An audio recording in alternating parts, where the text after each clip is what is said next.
Kattappana public ലൈബ്രറിയിൽ M T Vasudevan നായരുടെ രണ്ടാം ഊഴം എന്ന സാഹിത്യകൃതി അടിസ്ഥാനമാക്കിയുള്ള സെമിനാറും സംവാദവും നടന്നു.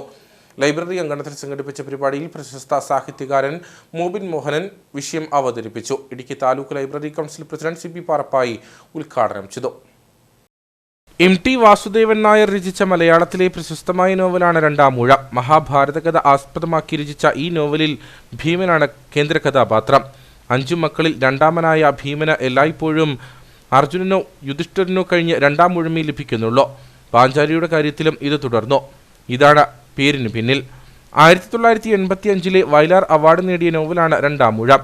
നോവലിനെ അടിസ്ഥാനമാക്കിയുള്ള സെമിനാറും സംവാദവുമാണ് ലൈബ്രറി അങ്കണത്തിൽ സംഘടിപ്പിച്ചത്. നമുക്കറിയാം, 24,000-ഓളം ശ്ലോകങ്ങളുള്ള മഹാഭാരതം 300 പേജുള്ള ഒരു പുസ്തകമാക്കി അല്ലെങ്കിൽ ഒരു ആഖ്യായികയെ ചുരുക്കി എഴുതുക എന്ന് പറയുന്നത് വളരെയേറെ ബുദ്ധിമുട്ടും വളരെയേറെ പ്രയത്നവും അതിൻ്റെ പിറകിലുണ്ടെങ്കിൽ മാത്രമേ സാധിക്കുകയുള്ളൂ എന്ന് നമുക്കറിയാം. തീർച്ചയായിട്ടും അത് അടിച്ചമർത്തപ്പെട്ടവരുടെ മഹാഭാരതത്തിൽ അടിച്ചമർത്തപ്പെട്ടവരുടെ ശബ്ദമായി ഒക്കെ അതിനെ മാറ്റിയെടുക്കുവാൻ, മഹാഭാരതത്തിൻ്റെ വേറിട്ട വഴിയിലൂടെ മഹാഭാരതത്തിലൂടെ സഞ്ചരിക്കുവാൻ രണ്ടാം ഊഴത്തിലൂടെ നമ്മുടെ കഥാകൃത്തിന് MT വാസുദേവൻ നായർക്ക് കഴിഞ്ഞിട്ടുണ്ട് എന്നുള്ളത് വളരെ പ്രശംസനീയമാണ്. ചടങ്ങിൽ ലൈബ്രറി പ്രസിഡന്റ് ജോയി ആനത്തോട്ടം അധ്യക്ഷനായിരുന്നു. സാഹിത്യകാരൻ മോബിൻ മോഹനൻ വിഷയം അവതരിപ്പിച്ചു. തുടർന്ന് വിഷയത്തെ ആസ്പദമാക്കിയുള്ള ചർച്ചകൾ നടന്നു.